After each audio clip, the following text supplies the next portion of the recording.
August 2 முதல் நலம் காக்கும் ஸ்டாலின். உங்கள் குடும்பத்தின் நலன் அரசின் பொறுப்பு.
சுதந்திர நாளில் மாண்புமிகு தமிழ்நாடு முதலமைச்சர் அவர்களை தமிழ்நாட்டின் மக்களுக்காக சுதந்திர தின விழா பேருரையாற்ற பணிவன்புடன் அழைக்கின்றோம்.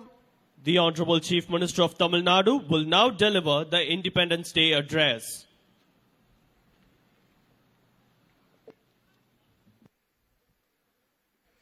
தாயின் மணிக்கொடி பாரீர், அதை தாழ்ந்து பணிந்து புகழ்ந்திட பாரீர் என்று நாம் தலைநிமிர்ந்து நெஞ்சு நிமிர்த்தி பாடுபட்ட விடுதலை வீரர்களையும் அவர்களது குடும்பத்தினரையும் வணங்கி என் உரையை தொடங்குகிறேன். தமிழ்நாடு சட்டப்பேரவையினுடைய தலைவர் மாண்புமிகு அப்பாவு அவர்களே, துணை முதலமைச்சர் உள்ளிட்ட மாண்புமிகு அமைச்சர் பெருமக்களே, சட்டமன்ற நாடாளுமன்ற உள்ளாட்சி அமைப்புகளின் மக்கள் பிரதிநிதிகளே, தலைமைச் செயலாளர் உள்ளிட்ட அரசு அதிகாரிகளே, காவல்துறை தலைவர் உள்ளிட்ட காவல்துறை அதிகாரிகளே, விடுதலை பெருவிழாவை கொண்டாடும் பேரன்பிற்குரிய தமிழ்நாட்டு மக்களே, உங்கள் அனைவருக்கும் என்னுடைய அன்பான வணக்கம். நாட்டு மக்கள் அனைவருக்கும் எனது மனமார்ந்த விடுதலை நாள் நல்வாழ்த்துக்களை தெரிவிக்கும் அதே வேளையில், நாம் இன்று விடுதலை காற்றை சுவாசிக்க காரணமாய் விளங்கும் தியாகிகளை போற்றி அவர்களது உன்னத நோக்கங்கள் நிறைவேற நாளும் உழைக்க உறுதி எடுத்துக் கொள்வோம். இங்கு பட்டொலி வீசி பறக்கும் நமது தேசிய கொடியை நான் மட்டுமல்ல, அனைத்து மாநில முதலமைச்சர்களும் இந்த நாளில் ஏற்றுவதற்கான ஜனநாயக கடமையை, ஜனநாயக உரிமையை 1974ஆம் ஆண்டு இந்தியாவின் அனைத்து முதலமைச்சர்களுக்கும் பெற்றுத் தந்தவர் நம்முடைய முத்தமிழறிஞர் கலைஞர் அவர்கள். தமிழ்நாட்டை 5 முறை ஆட்சி செய்த முத்தமிழறிஞர் கலைஞரின் வழி நடக்கக்கூடிய திராவிட மாடல் ஆட்சியில் 5வது ஆண்டாக தேசிய கொடியை ஏற்றி வைக்கக்கூடிய வாய்ப்பை நான் பெற்றமைக்கு பெருமை அடைகிறேன். இந்த வாய்ப்பை எனக்கு வழங்கிய தமிழ்நாட்டு மக்களுக்கு எனது மனமார்ந்த நன்றியை தெரிவித்துக் கொள்கிறேன். நமது நாட்டின் பன்முகத்தன்மையின் அடையாளமாக விளங்கும் மூவண்ண கொடிக்கு கம்பீரமாக வணக்கம் செலுத்துவதும் தியாகிகளை போற்றுவதும் நமது வாழ்நாள் கடமை மட்டுமல்ல, நாட்டுக்கும் தியாகிகளுக்கும் செலுத்தும் மரியாதை. குமரி முதல் இமயம் வரை விரிந்த இந்த இந்திய நாட்டின் குறிப்பிட்ட சிலரோ சில பகுதியினரோ மட்டும் போராடி பெற்றதல்ல இந்த விடுதலை. நாடு முழுவதும் அனைத்து மாநில மக்களும், அனைத்து தேசிய இன மக்களும், அனைத்து மொழியினரும், அனைத்து மத பிரிவைச் சேர்ந்தவர்களும், அனைத்து பண்பாட்டை பின்பற்றக்கூடியவர்களும் தங்களது வியர்வையை, இரத்தத்தை, உணர்வை உயிரை கொடுத்து பெற்றது இந்த விடுதலை. அதனால்தான் அனைவருக்குமான இந்தியாவாக நமது நாடு எப்போதும் இருக்க வேண்டும் என்று நமது தலைவர்கள் கனவு கண்டார்கள். அவர்களது கனவை நிறைவேற்றுவதுதான் அவர்களுக்கு செலுத்தக்கூடிய உண்மையான புகழஞ்சலி. தியாகத்தில், போராட்டத்தில், களத்தில் சளைத்தவர்கள் அல்ல தமிழ்நாட்டைச் சேர்ந்தவர்கள் என்பதை வரலாறு சொல்லும். அந்த தியாகியில் பெயரளவில் நினைவு கூர்ந்து மறப்பவர்கள் நாம்.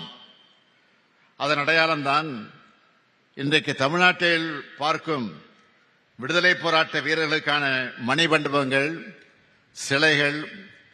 இவற்றில் பெரும்பாலும் திராவிட முன்னேற்றக் கழக ஆட்சியில்தான் உருவாக்கப்பட்டன. பாஞ்சாலங்குறிச்சியில் வீரபாண்டிய கட்டபொம்மனுக்கு கோட்டை, மகாகவி பாரதியின் இல்லம், பெருந்தலைவர் காமராசர் மணிமண்டபம், மூதறிஞர் ராஜாஜி நினைவாலயம், தில்லையாடி வள்ளியம்மை மணிமண்டபம், வீர வாஞ்சிநாதனின் உறவினருக்கு நிதி, கப்பலோட்டிய தமிழன் வ.உ.சி. இழுத்த செக்கு நினைவு சின்னமானது, பசுமன் திருமகனாருக்கு மணிமண்டபம், விடுதலை போராட்ட வீரர்களுக்கு இலவச பேருந்து பயணம் மாதந்தோறும் நிதி, தியாகிகள் மணிமண்டபம், விடுதலை பொன்விழா நினைவு சின்னம், மாவீரர் பூலித்தேவர் நினைவு மண்டபம், தியாகி விஸ்வநாததாஸ் வாழ்ந்த இல்லம் புதுப்பிப்பு, மகாவீரர் சுந்தரலிங்கம் வாரிசுகளுக்கு வீடு, நேதாஜிக்கு சிலை, கக்கனுக்கு சிலை, சிப்பாய் புரட்சிக்கு நினைவு தூண் என நாட்டுக்காக உழைத்த தியாகிகளை போற்றிய அரசுதான் திராவிட முன்னேற்றக் கழக அரசு.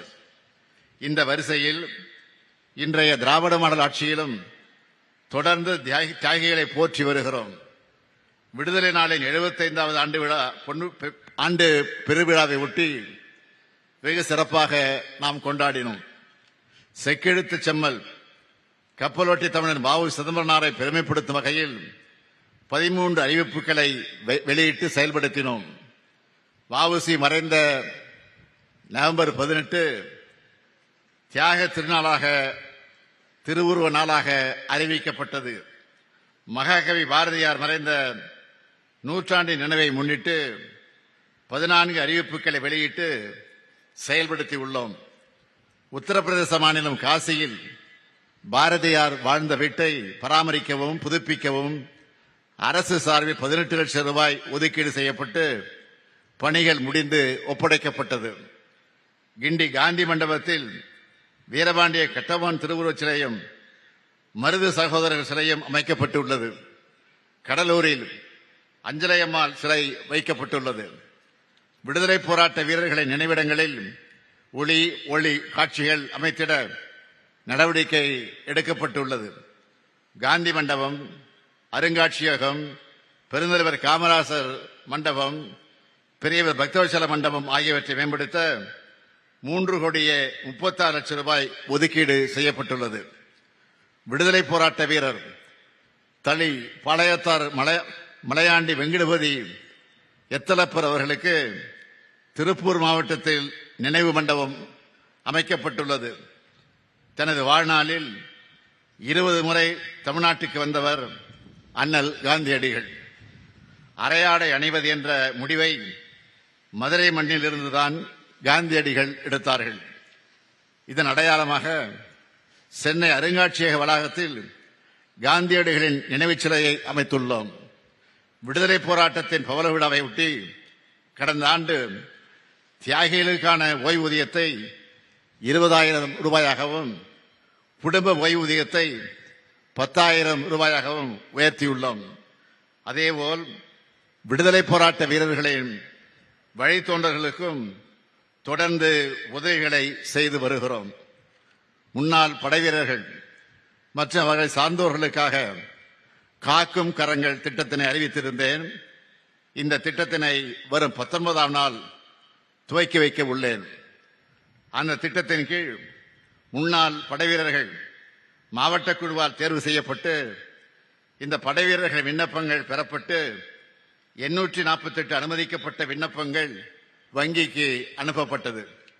இதில் 348 விண்ணப்பங்கள் இறுதியாக தேர்வு செய்யப்பட்டு அனைவருக்கும் தொழில் முனைவோர்களுக்கான பயிற்சி வழங்கப்பட்டது. தொழில் முனைவோர் பயிற்சி பெற்ற முன்னாள் படை வீரர்களுக்கு வழங்கப்படும் கடன் தொகையில் 30 விழுக்காடு மானியம் அரசால் வழங்கப்பட உள்ளது என்பதை தெரிவித்துக் கொள்கிறேன். 1967ஆம் ஆண்டு தமிழ்நாட்டில் திராவிட முன்னேற்றக் கழக ஆட்சி அமைவதற்கு முன்பு சென்னையில் காந்தி மண்டபம், கன்னியாகுமரியில் காந்தி நினைவு மண்டபம், ஒட்டப்பிடாரத்தில் வ.உ.சி. அவர்களது இல்லம் என விடுதலை போராட்ட வீரர்களுக்காக தமிழ்நாட்டில் 3 நினைவு மண்டபங்கள் தான் இருந்தன. திராவிட முன்னேற்றக் கழக அரசு தியாகிகளையும் தியாகத்தையும் போற்றும் அரசு என்பதால் தான் நமது கழக ஆட்சி காலங்களில் இத்தனை நினைவு சின்னங்கள் அமைக்கப்பட்டன.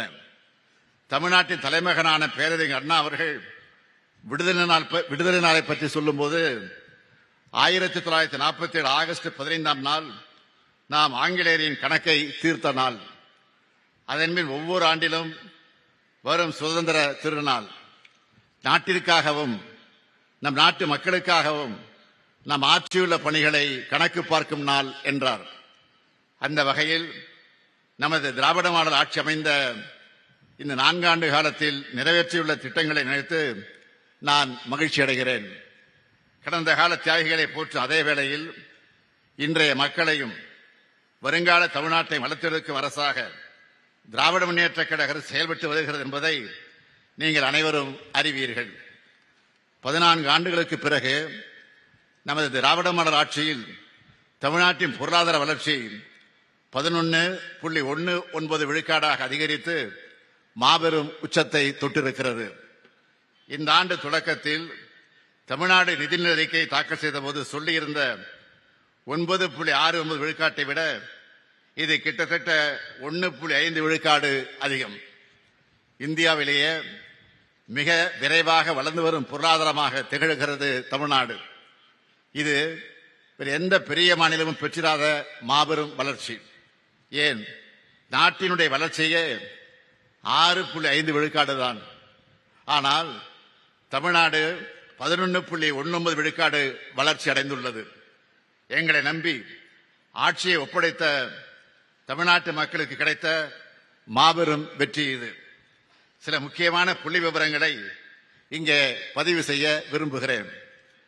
நிதி ஆயோக் வெளியிட்ட நிலையான வளர்ச்சி இலக்குகளான குறியீட்டில் தமிழ்நாடு 788 புள்ளிகளுடன் இந்தியாவில் 2வது இடத்தில் இருக்கிறது.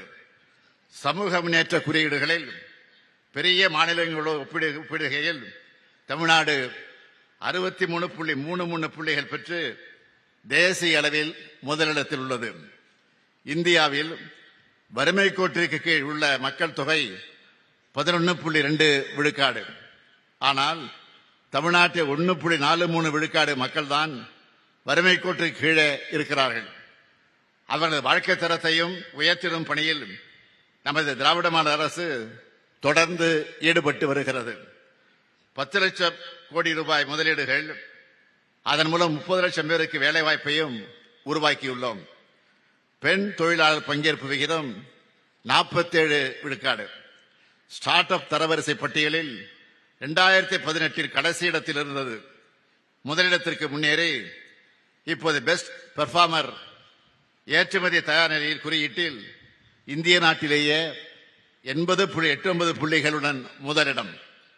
மின்னணு சாதனங்கள் ஏற்றுமதியில் தேசிய அளவில் 37 விழுக்காடு பெற்று நாட்டிலேயே முதன்மை மாநிலம். ஜவுளி மற்றும் தோல் பொருட்கள் ஏற்றுமதியில் முதன்மையான மாநிலம். ஒட்டுமொத்த நாட்டின் காலணி உற்பத்தியில் தமிழ்நாட்டின் பங்கு 38 விழுக்காடு. 2024ஆம் ஆண்டிற்கான இந்திய விளையாட்டு விருதுகளில் விளையாட்டுகளை ஊக்குவிக்கும் சிறந்த மாநிலம் நமது தமிழ்நாடு. மாற்றுத்திறனாளிகளுக்காக சிறப்பாக சேவை புரிந்ததற்கு முதல் மாநிலமாக விருது. மகப்பேறு சிக்கல்கள் உள்ள கர்ப்பிணி தாய்மார்களை கண்டறிந்து சிகிச்சை வழங்குவதில் தேசிய அளவில் தமிழ்நாடு முதலிடம். காசநோயை ஒழிக்க தமிழ்நாடு எடுத்து வரும் முயற்சிகளை பாராட்டி தமிழ்நாட்டில் 9 மாவட்டங்களுக்கு விருதுகள். காகிதமில்லா சட்டமன்ற திட்டத்தினை மிக சிறப்பாகவும் விரைவாகவும் செயல்படுத்தியமைக்காக ஒன்றிய நாடாளுமன்ற விவகாரத்துறை அமைச்சகம் விருது, உணவு பதப்படுத்தும் குறு சிறு நிறுவனங்களின் சிறந்த செயல்திறனுக்காக விருது, மாநில கூட்டுறவு வங்கியின் சிறந்த சேவைக்கான விருது, மக்களை தேடி மருத்துவம் இந்த திட்டத்துக்கு ஐநா சபையிலேயே விருது, இப்படி பல்வேறு விருதுகளை பெற்று சிறப்பான மாநிலமாக, உன்னதமான மாநிலமாக தமிழ்நாடு இருக்கிறது. சமூக நீதி, சமத்துவம், சுயமரியாதை, மொழிப்பற்று, இன உரிமை, மாநில சுயாட்சி ஆகிய கருத்தியல்கள் அடித்தளத்தில் நிற்கும் ஆட்சிதான் திராவிட மாடல் ஆட்சி. தொழில் வளர்ச்சி, சமூக மாற்றம், கல்வி மேம்பாடு ஆகிய அனைத்தும் ஒரே நேரத்தில் நடக்க வேண்டும். வளர்ச்சி என்பது பொருளாதார வளர்ச்சியாக மட்டுமல்ல, சமூக வளர்ச்சியாக இருக்க வேண்டும். பொருளாதாரம், கல்வி, சமூகம், சிந்தனை, செயல்பாடு ஆகிய ஐந்தும் ஒரு சேர வளர வேண்டும். அதுதான் தந்தை பெரியாரும் பேரறிஞர் அண்ணாவும் முத்தமிழறிஞர் கலைஞரும் காண விரும்பிய வளர்ச்சி. அதுதான் திராவிட மாடல் வளர்ச்சி. கடந்த 4 ஆண்டு காலத்தில் தமிழ்நாடு அடைந்துள்ள வளர்ச்சியை பாருங்கள். அது ஒற்றைத்துறை வளர்ச்சியாக இல்லாமல் பல்துறை வளர்ச்சியாக இருக்கிறது. அனைத்து மாவட்டங்களும் வளர்ந்து வருவதை நீங்கள் பார்க்கலாம். அனைத்து மக்களும் சமூக பிரிவும் வளர்ந்து வருவதை நீங்கள் காணலாம். மகளிரின் நம்பிக்கையை உயர்த்தியிருக்கும் 1,14,00,000 பெண்களுக்கு மாதந்தோறும் உரிமை தொகை வழங்கும் கலைஞர் மகளிர் உரிமை திட்டம், மகளிரின் சேமிப்பையும் சமூக பங்களிப்பையும் அதிகரித்துள்ள பேருந்துகளில் கட்டணமில்லா விடியல் பயணம், மாணவர்களிடையே கல்வி புரட்சியை உருவாக்கியுள்ள திட்டங்கள் புதுமை பெண், தமிழ் புதல்வன், நான் முதல்வன், 18 லட்சம் பள்ளி மாணவர்களின் மன வலிமையும் உடல் வலிமையும் அறிவு வலிமையும் அதிகரித்துள்ள காலை உணவு திட்டம். அது மட்டுமல்ல, மக்களுக்கு நெருக்கமாக செல்லக்கூடிய திட்டங்கள் உங்களுடன் ஸ்டாலின், நலம் காக்கும் ஸ்டாலின், 21 லட்சம் முதியோர், மாற்றுத்திறனாளிகளின் இல்லந்தேடி ரேஷன் பொருட்களை வழங்கக்கூடிய தாயும் மாணவர் திட்டம். இப்படி சொல்லிக்கொண்டே போகலாம். ஏழை எளிய மக்களின் தேவைகளை உணர்ந்து அவர்கள் கேட்பதற்கு முன்பாகவே அவற்றை நிறைவேற்றி தரக்கூடிய அரசு உங்கள் திராவிட மாடல் அரசு. இந்த திராவிட மாடல் அரசு இந்த தீர விடுதலை திருநாளிலும் 9 முக்கியமான அறிவிப்புகளை வெளியிடுவதில் நான் மட்டற்ற மகிழ்ச்சி அடைகிறேன். முதல் அறிவிப்பு, மாநில அரசு விடுதலை போராட்ட வீரர்களுக்கு தற்போது வழங்கி வரக்கூடிய மாதாந்திர ஓய்வூதியம் 22,000 ரூபாயாக உயர்த்தி வழங்கப்படும். இரண்டாவது அறிவிப்பு, மாநில அரசு விடுதலை போராட்ட தியாகிகளின் குடும்பங்களுக்கு தற்போது வழங்கி வரும் மாதாந்திர குடும்ப ஓய்வூதியம் 12,000 ரூபாயாக உயர்த்தி வழங்கப்படும். மூன்றாவது அறிவிப்பு, வீரபாண்டிய கட்டபொம்மன் வழித்தோன்றர்கள், முன்னாள் ராமநாதபுரம் மன்னர் முத்துராமலிங்க விஜய ரகுநாத சேதுபதியின் வழித்தோன்றர்கள், சிவகங்கை மருது சகோதரர்கள் வழித்தோன்றர்கள் மற்றும் வாவு சிதம்பரனார் வழித்தோன்றல் பெற்று வரக்கூடிய மாதாந்திர சிறப்பு ஓய்வூதியம் 11,000 ரூபாயாக உயர்த்தி வழங்கப்படும். நான்காவது அறிவிப்பு, 2ஆம் உலகப் போரில் பங்கேற்ற தமிழ்நாட்டை சார்ந்த முன்னாள் படைவீரர்களுக்கு வழங்கப்படும் ஆயுட்கால மாதாந்திர நிதி உதவி 15,000 ரூபாயாக உயர்த்தி வழங்கப்படும். ஐந்தாவது அறிவிப்பு, 2ஆம் உலகப் போரில் பங்கேற்ற வீரர்களின் கைம்பெண்களுக்கு வழங்கப்படும் ஆயுட்கால மாதாந்திர நிதி உதவி 8,000 ரூபாயாக உயர்த்தி வழங்கப்படும். ஆறாவது அறிவிப்பு, தமிழ்நாட்டை சார்ந்த முன்னாள் படைவீரர் வசதிக்காக சென்னை மாதவரத்தில் 33,000 சதுர அடி பரப்பளவில் உள்கட்டமைப்புடன் கூடிய முன்னாள் படைவீரர்கள் தங்கும் விடுதி 22 கோடி ரூபாய் மதிப்பீட்டில் கட்டப்படும். ஏழாவது அறிவிப்பு, தமிழ்நாட்டின் மலைப்பகுதியில் செயல்படுத்தப்படும் கட்டணமில்லா விடியல் பயண திட்டம் மாற்றுத்திறனாளிகளுக்கும் விரிவுபடுத்தப்படும். எட்டாவது அறிவிப்பு, ஓட்டுநர் பயிற்சி பெற மாநில அளவில் ஒரு பயிற்சி மையம், மண்டல அளவில் 2 பயிற்சி மையங்கள் மற்றும் மாவட்டத்திற்கு ஒரு ஓட்டுநர் பயிற்சி பள்ளி ஆகியவை தொடங்கப்படும். 9வது அறிவிப்பு, தமிழ்நாடு கட்டுமான தொழிலாளர்கள் நல வாரியத்தில் பதிவு பெற்ற தொழிலாளர்களின் குழந்தைகள் கல்லூரியில் படிக்கும்போது திறனை மேம்படுத்தி வேலைவாய்ப்பு பெற நவீன தொழில்நுட்பங்களில் 10,000 மாணவர்களுக்கு 15 கோடி ரூபாய் செலவில் இணைய வழியில் திறன் மேம்பாட்டு பயிற்சி வழங்கப்படும். இந்த 9 அறிவிப்புகளும் விரைவில் செயல்படுத்தப்படும். வேற்றுமையில் ஒற்றுமையும், ஒற்றுமையின் மூலமாக ஒருமைப்பாட்டையும், ஒருமைப்பாட்டின் மூலமாக ஒன்றுபட்ட வளர்ச்சியும் வழங்க வேண்டும். ஒன்றுபட்ட வலிமையே நாட்டின் வலிமை. பல மாநிலங்கள், பல மொழிகள், பல பண்பாடுகள், பல மதங்களை சார்ந்த கோடிக்கணக்கான மக்களை உள்ளடக்கிய துணை கண்டம்தான் இந்தியா. அனைத்து வேற்றுமைகளை கடந்து நாம் பீடு நடை போட அனைவரும் இந்தியராய் ஒருங்கிணைந்து செயல்பட காரணம் நமது அரசியலமைப்பு சட்டம். புரட்சியாளர் அம்பேத்கர் அவர்கள் வகுத்தளித்த இந்த வரலாற்று சாசனத்தில் ஒன்றிய அரசும் மாநில அரசுகளும் இணைந்து மக்கள் பணியாற்றுவதற்கு தேவையான அதிகார பகிர்வு தெளிவாக வரையறுக்கப்பட்டுள்ளது.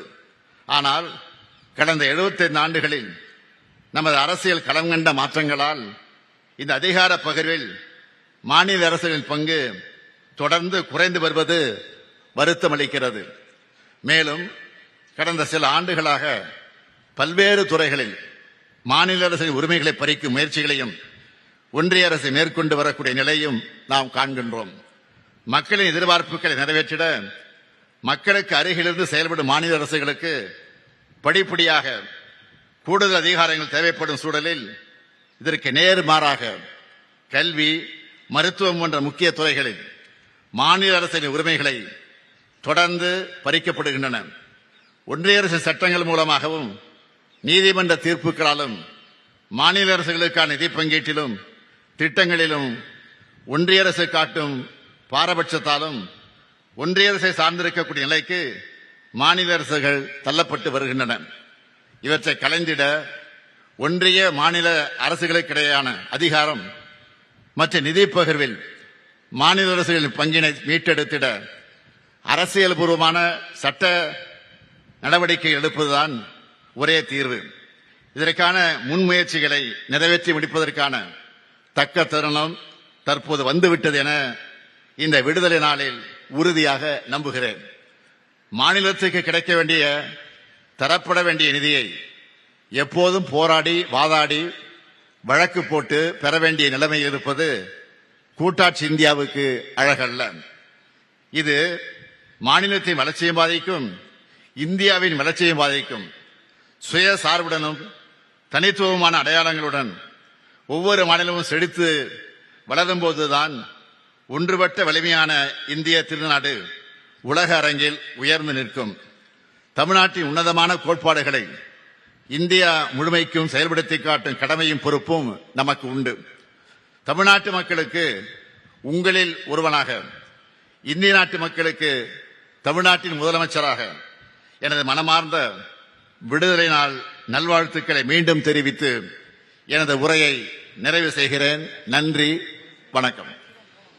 ஆகஸ்ட் 2 முதல் நலம் காக்கும் ஸ்டாலின். உங்கள் குடும்பத்தின் நலன் அரசின் பொறுப்பு.